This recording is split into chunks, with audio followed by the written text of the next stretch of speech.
My name is Helen. I'm 70 years old, and I've never been one to tell stories. But lately, when I sit in my recliner and watch the morning light creep across the hardwood floor, I think about all the things I kept to myself. And one memory keeps coming back, like a loose floorboard I can't stop stepping on. It's the moment I realize that my mother-in-law, the quiet, judgmental woman who never looked me in the eye, knew exactly what was happening in our house. And still, she never said a word. Not one word. I was 19 when I married Paul. He was 10 years older, handsome, well-spoken, came from a good family. My mother said I was lucky. "You landed a real man," she told me. "A provider. He'll take care of you." Back then, that's what being a good wife meant. Marrying a man who didn't drink too much, who brought home a paycheck, and who didn't hit you in front of the neighbors. But love? I'm not sure I ever really knew what that was. Paul and I moved into his family's old house on Oak Street. 2 stories, a porch swing, and a basement that always smelled like damp concrete and something rotting. His mother, Evelyn, lived with us, a widow in her 60s, sharp-eyed and tight-lipped. She wore pressed blouses and starched skirts every day, even when she didn't go anywhere. Her hair was always pulled back, her Bible always on the coffee table.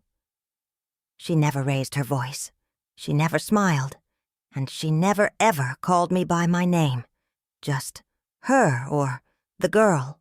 At first, I thought she didn't like me, that I was too young, too clumsy, too quiet. But it wasn't that. She just didn't care. About me, about how Paul treated me, about what happened behind those floral curtains she picked out 30 years earlier. The first time Paul shoved me, we were in the kitchen. I had forgotten to take the chicken out of the freezer.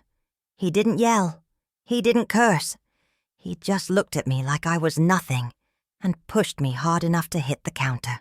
My side bruised, and I told myself it was an accident. That night, Evelyn set the table with her usual silverware. I winced when I bent down to pick up a spoon I dropped. She saw me. She saw me. And she said, "Next time, don't forget the chicken." That's when I knew. She knew.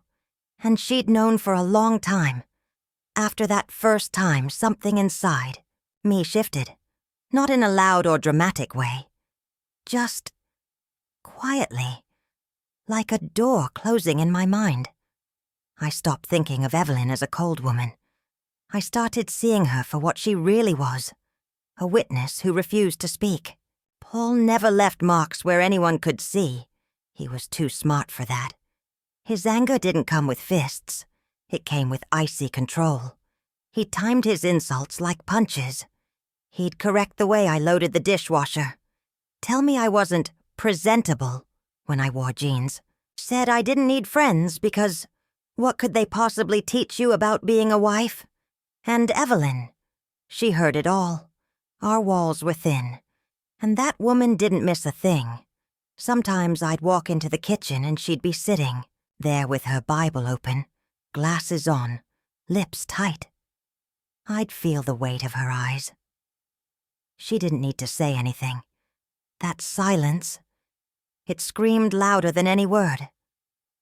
I started keeping a small notebook hidden in the laundry basket, tucked beneath a worn towel. I'd write when the kids were asleep, just to stay sane.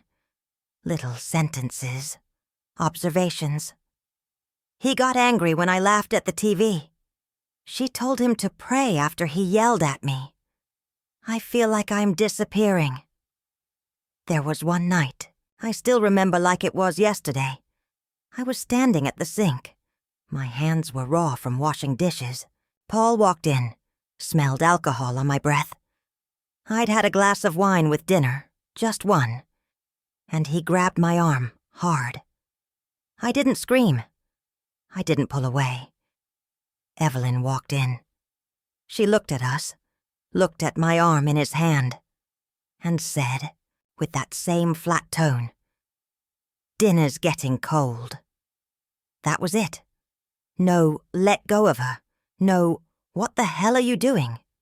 Just dinner. The next morning, she handed me a church flyer.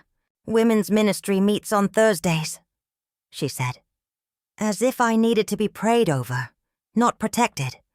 I hated her silence, but I feared her approval even more. Because deep down, I realized something. She thought I deserved it, for not being the right kind of wife. For not being obedient enough, for not making her son feel important. And in that twisted little house on Oak Street, I started to believe it too. I lost my voice slowly, not all at once, like a scream swallowed whole. It faded little by little, with every glance I avoided, every apology I gave that wasn't mine to say, every time I told the kids, Daddy's just tired. We had 2 children, a boy and a girl. They were the only reason I got out of bed in the morning. I kept the house clean. I made lunches. I read bedtime stories with a smile, even when I wanted to cry. Because if I let myself fall apart, who would protect them? Paul never hurt them, not physically. But they felt everything. The tension, the quiet rage, the way I froze up when he entered a room. They noticed. One day, my daughter, just 8 years old, asked me, "Mommy, why don't you laugh anymore?" I didn't know how to answer. Another time, I forgot to pay the water bill. Paul found the notice in the mail. He didn't raise his voice. He didn't have to. He took my checkbook, my keys, and said, "You clearly can't handle responsibility." I stayed inside for 2 weeks. I wasn't allowed to go anywhere. Evelyn saw it all. She saw the way I moved around the house like a guest, how I avoided sitting at the table if Paul was already there, how I jumped at loud noises. And still, she'd say things like, "Marriage isn't easy. You just have to keep trying." Or worse. "Some women have it worse. Count your blessings." I hated her for that, because she had lived through a marriage of her own. She had raised a man who learned silence before he learned kindness. She watched him shame me, isolate me, and her only reaction was to iron his shirts a little crisper. I began to imagine what my life could have been. What if I had left earlier? What if I had a mother who told me, "You don't have to stay"? What if Evelyn, just once, had taken me aside and said, "I see you. You're not crazy. You're not alone." But that never happened. Instead, I became smaller. One day I was sitting on the front porch, just staring at the street. Evelyn came out with her tea. She sat down beside me. Not close. Never close. And said, "You married into this family. That means you carry what we carry." And I remember thinking, I'm not carrying anything anymore. I'm drowning in it. I started saving money. Small bills, hidden behind a loose panel in the back of the pantry. It wasn't much, but it was something. A seed of something different. Because I couldn't keep shrinking. I had children watching, me. And I didn't want my daughter to grow up thinking love looked like fear. I was 46 the day I left Paul. It wasn't planned. It wasn't some grand, brave moment where I stood up and shouted, "I'm done." It was quiet. Like everything else in that house. He had gone to work. Evelyn was out at the grocery store. The kids were at school. And I just packed a bag. I took the savings I'd hidden, grabbed the notebook I kept in the laundry, a framed photo of the kids, one sweater, one pair of shoes. And I walked out the front door. I didn't cry. I didn't even look back. I didn't leave a note. I didn't owe one. I stayed with a former co-worker for a few weeks, someone I barely knew, but who saw the look in my eyes and didn't ask questions. She gave me her guest room, a warm blanket, a spare key. She said, "You're safe now." And for the first time in decades, I believed it. Paul didn't come looking for me, but Evelyn called, only once. She left a message on the machine. "You've made your choice. Don't expect to be welcomed back." I played it twice, and then I deleted it. I found a job at a library. Minimum wage. But it gave me something to do with my hands, my time, my mind. I helped kids pick out picture books. I shelved biographies and mysteries and cookbooks. I learned to breathe again. My kids visited me after a few months. They were confused, hurt, but old enough to understand that their mom had never been free.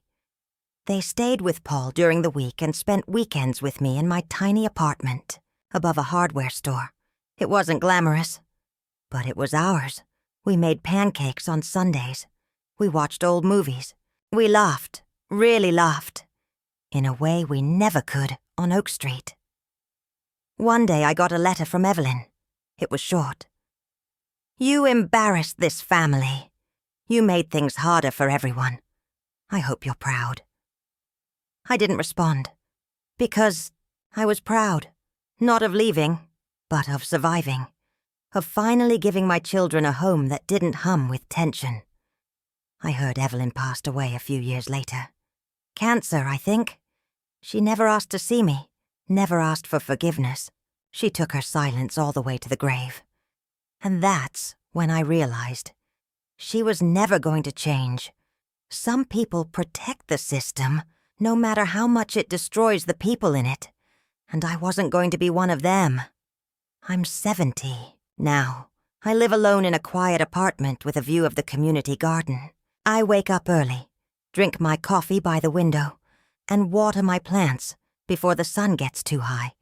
There's peace here, a kind of peace that doesn't come from the absence of noise, but from the absence of fear.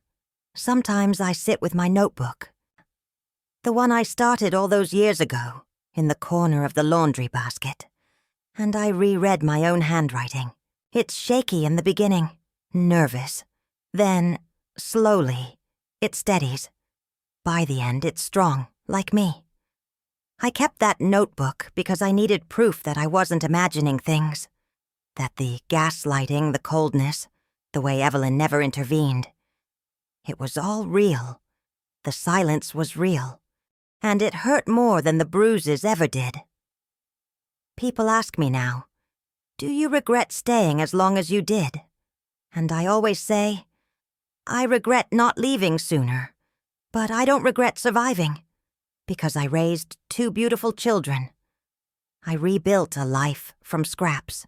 I proved, to myself, more than anyone, that healing is possible, even when the wounds are old. My daughter, now grown with kids of her own, once told me, "Mom, you were the first woman I ever saw get back up." That stayed with me. I think of Evelyn sometimes, not often, but sometimes.